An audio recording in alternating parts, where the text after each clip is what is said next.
আমরা যখন কয়েকদিনের জন্য পাহাড়ে ঘুরতে যাই আমাদের দীর্ঘ একটা পথ ট্রেকিং করা লাগে। প্রতিদিন প্রায় 6 থেকে 7 ঘন্টা ট্রেকিং করে আমরা এক গন্তব্য থেকে অন্য গন্তব্যে পৌঁছাই। দীর্ঘ এই পথ হাঁটতে হাঁটতে আমরা ক্লান্ত হয়ে পড়ি অনেকবার। আমাদের এই ক্লান্তি ম্যাজিকের মতো দূর করে পাহাড়ি ঝিরি, ঝর্ণা, ছোট ছোট পাহাড়ি খালগুলো। এসব দেখলেই আমি গা ভেজাতে নেমে পড়ি। এসব ঝিরিতে গোসল করার সুখ আমি বলে বোঝাতে পারবো না। বেশ কিছুদিন ধরে আমার খুব হেয়ার ফল হচ্ছিল, সেই জন্য আমি গোসল করার 30 মিনিট আগে ব্যবহার করি ইউকেআর হেয়ার অয়েল। প্রথমে হেয়ার অয়েলটি ভালোভাবে চুলের গোড়ায় লাগিয়ে নেই। তার ঠিক 30 মিনিট পরে আমি ব্যবহার করি ইউকেআরের শ্যাম্পুটি। ইউকেআর শ্যাম্পুর উপকারিতা হলো এটি চুল কালো, ঘন ও মজবুত করে, ড্যান্ড্রফ ও ডালনেস দূর করে, চুল পড়া রোধ করে।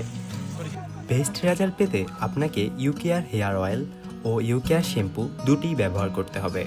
আর ইউকেআরের শ্যাম্পু ও হেয়ার অয়েলের স্মেলটা খুবই ভালো, যার কারণে আমার ট্যুরমেটরাই আমার অর্ধেক শ্যাম্পু ও তেল শেষ করে ফেলেছিল ট্যুরের মধ্যে।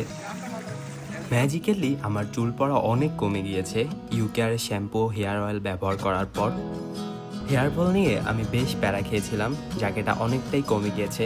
আপনাদেরও যাদের হেয়ার ফল সমস্যা আছে তারাও এই শ্যাম্পু আর অয়েলটা ট্রাই করে দেখতে পারেন, হয়তো আপনাদেরও কাজে লাগতে পারে।